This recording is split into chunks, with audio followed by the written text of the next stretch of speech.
Now back to Utah's special legislative session today. State lawmakers on Utah's Capitol Hill will meet to address a number of key issues. They feel that they need the Utah legislature's immediate attention. So here to share what we're anticipating from the special session today, the Associate Director of Utah's Hinckley Institute of Politics, Morgan Lyon-Cotti. Morgan, it's a pleasure as always to have you here in the studio. Thanks for having me back. So we get a recap there from Curtis Booker out there live at the Capitol on this whole redistricting issue. So what will the legislature discuss with that today? So, well, as Curtis went through yesterday, we saw the public's reaction to that. And today is with the real start of the special session. We're seeing the wider House and Senate are really going to be diving in. We've already heard from some of the, especially Democratic members, that they are not happy with these maps and they're going to try some procedural tricks and rules and different things to try to bring up some of the other maps. So the basic gist here is you have this committee and commission who's made to be able to look at and making sure we have fair maps for no political advantage. And then last night at that hearing, those maps aren't adopted. Does the legislature in full, do they have the option of going with the original maps, or do they go with what the commission voted to be able to implement last night? There's so many rules and procedures within the legislature. There's always ways to come back and bring up, the joke during the legislative session is zombie bills, zombie legislation. There's always ways to go back and look at things.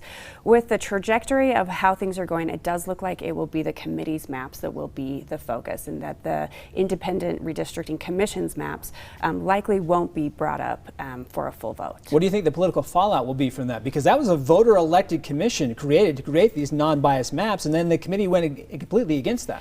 So we'll see what the fallout will be in 2022. Right now, it's very clear the voters, the citizens showing up at the Capitol and on these calls are very upset, so upset they shut down the website yesterday. But we're also seeing other business leaders, other community leaders that are calling out legislators and saying, give these other maps another chance. We want to see a better consideration of those. Okay, so that's the big issue at hand. Another big one here is the whole workplace COVID-19 mandates. The governor very outspoken against this. What's the legislature taking up with that today? Yeah, so this is an interesting special session. It's pretty wide ranging. There's a lot of topics, and one of them, as we've seen with all of the special sessions over the last almost 2 years now, are COVID regulations. So legislators are not pleased with some of these federal regulations, and they want to push back against this vaccine mandate.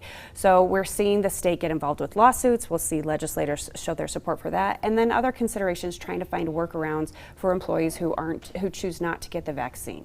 So you're basically going to see like Utah can come up with a number of series of rules to circumvent these mandates? This is always part of the push and pull between state and federal and even city and local politics that's been sort of in high gear with the COVID with the pandemic. All right, so we'll see what comes out of that. And then finally here, we know that Dixie State University, the name has been a bit of controversy over recent months.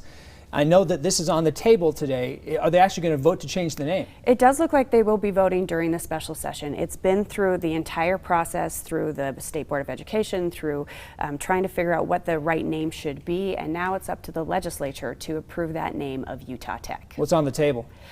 Just that, just Utah Tech. It's been through this whole process, and so they'll either vote up or down on whether to approve that. So we'll see if that changes, of course. If people want to find out the work you're doing at the Hinckley Institute, how they connect with you. Hinckley.utah.edu. And of course, we'll have a link to that on our website, abc4.com/GMU. Morgan, a pleasure as always. Thank you.